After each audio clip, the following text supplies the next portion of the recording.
আপনার নাম? আমার নাম কৃষ্ণ মৃত্তিকা নাথ। আমি চাকরি সূত্রে উত্তর দিনাজপুরে, আমার বাড়ি উত্তর 24 পরগনা। আচ্ছা, আমি 2016 সালের এসএলএসটি জয়েনিং, 18 সালে ফার্স্ট কাউন্সিলিং এ আমার চাকরি। আমার ইমোশনাল আউটবার্সটা হয়তো খুব বেশি হবে, কারণ আমার বাবা মা আমার উপর ডিপেন্ডেন্ট। আজকে দিনের পরে আমি জানি না যে আমার কি হবে। আমি একমাত্র সন্তান আমার বাবা মায়ের। তো আমি স্কুলে সেরকম একটা খবর পেয়ে আমি ভীষণ ভাবে ভেঙে পড়েছি। আপনি কতটা যোগ্য? আমি অবভিয়াসলি, কারণ আমি ইউনিভার্সিটি টপার। আমি রবীন্দ্রভারতী ইউনিভার্সিটি থেকে মাস্টার্স কমপ্লিট করেছি। আমি স্নাতক স্তরে আমি ইউনিভার্সিটি টপার, আমি ফার্স্ট ক্লাস ফার্স্ট। আমি গভর্নরের কাছ থেকে গোল্ড মেডেল নিয়েছি। তারপরে যদি আমাকে প্রমাণ করতে হয় আমি যোগ্য কি অযোগ্য, আমার কিছু বলার নেই।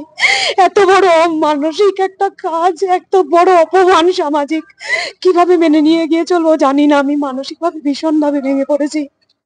এরপরে যদি আমাকে প্রমাণ করতে হয় আমি যোগ্য কি অযোগ্য, যেখানে আমি একজন গভর্নরের কাছ থেকে আমি স্নাতক স্তরে ফার্স্ট ক্লাস ফার্স্ট হওয়ার জন্য গোল্ড মেডেল নিয়েছি, তারপরে যদি আমার যোগ্য অযোগ্য প্রমাণ করার জন্য রাস্তায় এসে দাঁড়াতে হয়, তার থেকে লজ্জাজনক কিচ্ছু হয় না। এর থেকে সুপ্রিম কোর্ট পারলে আমাদেরকে মৃত্যুদণ্ড দিক, এটা মেনে নেওয়া যায় না।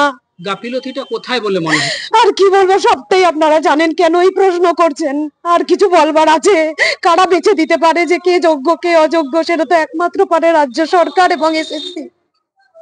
আর কি বলার থাকতে পারে? আমি কিভাবে প্রমাণ দেবো? 7 বছর আগে আমার কি কোনোভাবে ফিরে যাওয়া সম্ভব? 7 বছর আগে যে ছেলেটা মাধ্যমিকে ফার্স্ট হয়েছিল, সে কি আজকে 7 বছর পরে পরীক্ষা দিলে মাধ্যমিকে ফার্স্ট হতে পারবে? সেটা কি সম্ভব?